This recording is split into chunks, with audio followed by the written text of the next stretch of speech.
Hi, this is Miss C again. We are going to get straight back into Macbeth. It has taken a while, more videos than I'd hoped, but never mind. We are going to move on to Act 2 today. We finished Act 1 last video, and hopefully you will remember we finished off by essentially seeing that Macbeth has been convinced finally that he will do it. Lady Macbeth has worked her magic. She has convinced him that it is something that he has to do. So we, as an audience, are moving into Act 2 with a real sense of dread and fear, knowing that Duncan's, minutes are numbered. And so the opening of Act 2, there's 4 scenes in Act 2, and I'm going to try and get through them in one video, just for it all to sort of feel like one nice, neat package for this particular act. We begin with Banquo and his son.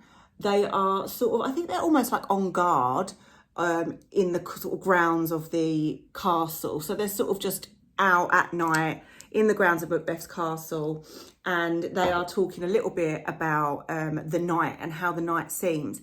Now, Banquo seems to be a little bit concerned about something in this scene. He talks about how he's had sort of a bad dreams and he's got a bad sense of things. He says there's husbandry in heaven. The lights are all out. Now, husbandry means sort of like housekeeping. So what he basically is doing here, Shakespeare uses the metaphor of there's been good housekeeping in heaven, in the skies going on, because all the stars are out. It's dark. Okay, and therefore it's like they've put all the candles out already. And this, you could say, links with the fact that in Lady Macbeth's Unsex Me Here soliloquy, she actually says, doesn't she, that she wants thick night to come and cover up all of the things that she's doing that are bad, because she doesn't want heaven to peep through and sort of try and stop her. She doesn't want her good conscience, the good things in her, to stop her. So you could say that maybe does that foreshadow what's about to come, because maybe the evil spirits listened. Maybe thick night did come. There aren't any stars. It's complete darkness. Okay. So there's a comment on that from Banquo talking to his son Fleance. And they're on their own for a little while. And then Macbeth comes into the scene.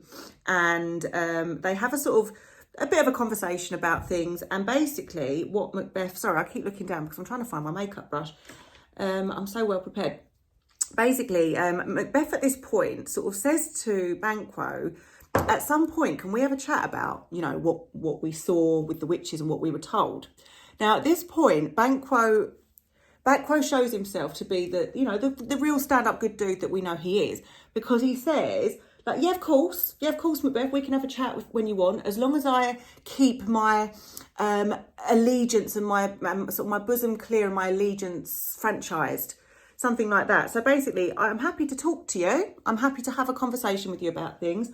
But he makes it subtly clear to Macbeth, as long as it means I'm not betraying anybody, as long as my conscience is clear and my allegiance to the king is kept, not compromised. So you could argue, because there's a couple of moments in this play before Banquo's untimely death, that Banquo does show himself to be a bit suspicious of what Macbeth's up to, what Macbeth's thinking, and then eventually what Macbeth has done to the king, because he's sort of subtly going, look, okay, we'll chat, but my loyalties are with the king. Like, you're not going to come over, you're not going to win over that. But he doesn't ever want to say that outright. So they have that sort of brief conversation, and then Macbeth is left on his own. And this is time for soliloquy number 2 of Macbeth's. And this is the very famous, is this a dagger? Soliloquy. Is this a dagger I see before me, handle towards my hand, come let me clutch thee? He imagines that there's a dagger sort of floating in front of him, and it looks real, but yet he can't hold it, he can't clutch it. Okay, ooh, like 3D. So he sort of talks to this dagger, and ultimately what you sort of get from this soliloquy is that he is having a bit of a hard time coming to terms with what he's got to do, and there's an element of unsurety still, there's an element of guilt still. He talks about the fact that the dagger seems to be pointing him in the direction it wants him to go, i.e. it's sort of pointing towards Duncan. We also see here that he is getting a bit paranoid, because as he talks through the soliloquy, all about, you know, again, sort of images of death, images of darkness, lots of sort of scary ideas, because he's thinking about doing something so dark and scary and terrifying. We're going to get onto the religious connotations of that shortly. What he also says towards the end of this soliloquy is, okay, like, I'm going to go and do it now, right? I'm going to do it. But he is worried that his footsteps will be heard. And Shakespeare sort of almost personifies the steps as Macbeth tells them to be quiet, because he doesn't want them to prate of his whereabouts. He doesn't want his footsteps to give away where he is. So you get this sense that he's almost so paranoid that he's worried that the very ground is going to give him away, is going to sort of say where he is and get him in trouble. And the very final part of this soliloquy is him hearing a bell going in the background. And he said, I go and it is done. Hear it not, Duncan, for it is a knell that summons thee to heaven or to hell. Now, there's a finality to that. You know, it's like, okay, I'm going to go and do this. And he doesn't want Duncan to be woken. And he uses, again, another metaphor suggesting that that bell is actually a funeral bell. That's what a knell is. It rings at a funeral to signify, obviously, the death of a person. So he is saying, like, almost, Duncan, that's your knell, because you will be dead soon. The other thing that's interesting about that is, obviously, I'm sure you know what a rhyming couplet is. And very often in Shakespeare's work, you will see, and if you flick through your plays, which I'm sure you're looking at constantly, if you flick through your plays, what you will probably see is a lot of the scenes end with a rhyming couplet.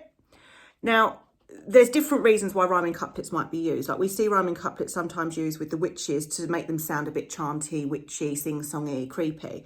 But you also sometimes see a rhyming couplet used to show kind of like a resolution has been reached, or you know, someone feels certain about something. And I think that ties in with the fact that he's now set on murdering the king. At the end of this soliloquy, he has made up his mind once and for all, I will be killing this king tonight, and I'm going to go and do it now. All right.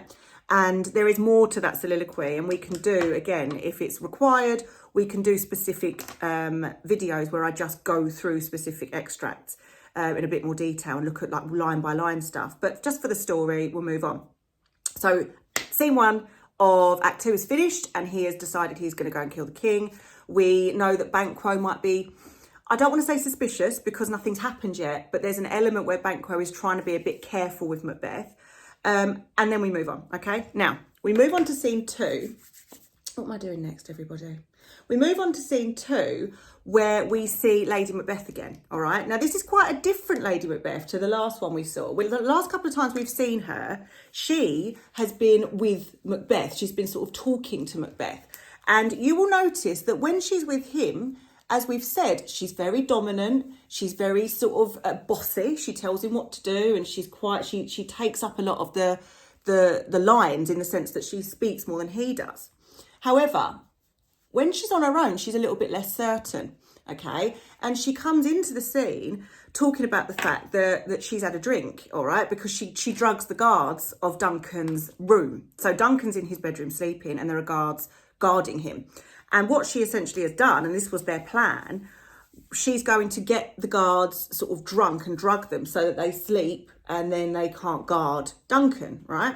So that's what she's done, but she's also had a cheeky one too. She's had a little bit of a drink as well.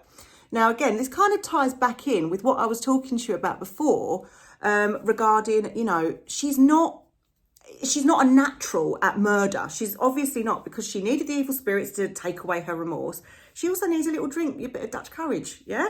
So she sort of comes in, she says, that which hath made them drunk hath made me bold. So it's made them drunk, but it's just given me that fire I need, okay?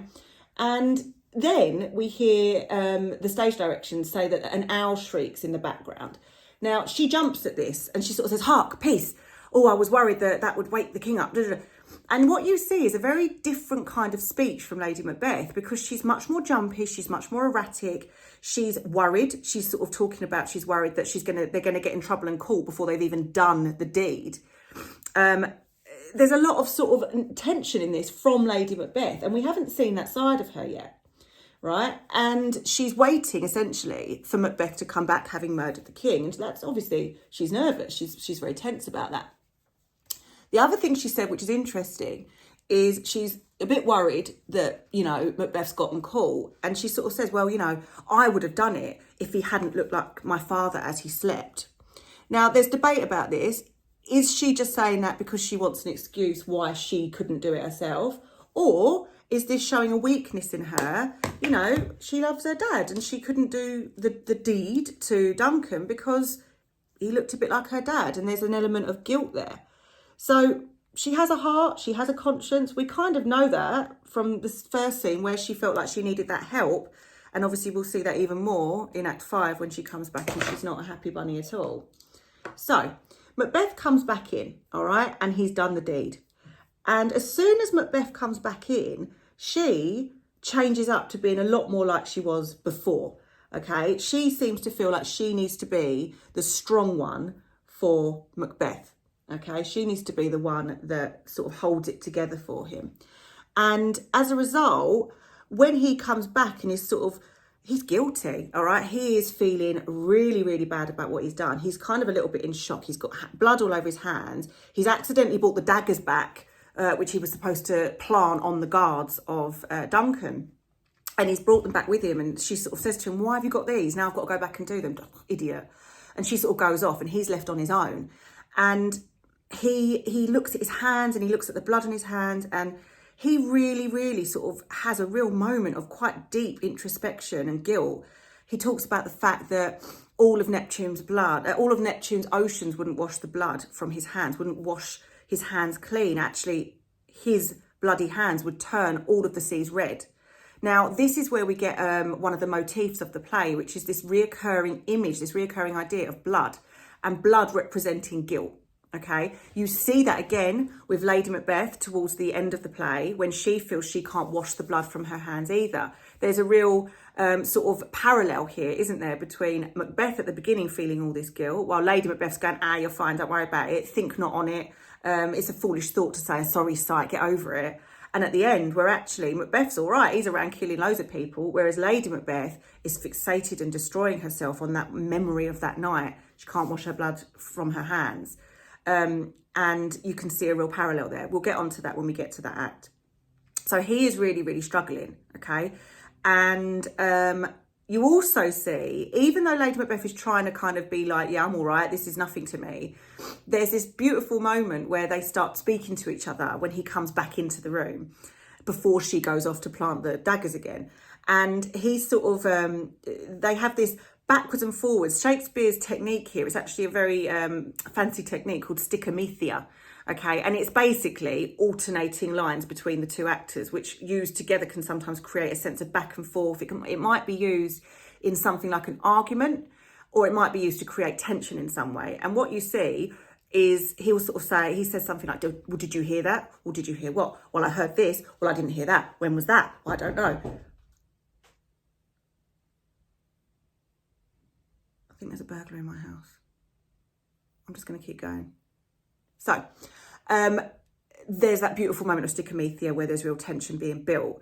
So this is a tense scene, and the audience would be feeling that because obviously they could get caught any minute, you know, and they have done the thing you don't do. Now, when we get on to the next couple of scenes, I'm going to talk to you a little bit more about religion and chain of being. So just hold on to that, because that's partly why this scene is so tense, especially for an audience of the time. But bear it in mind, because we'll come on to it. So they're really nervous. Hang on.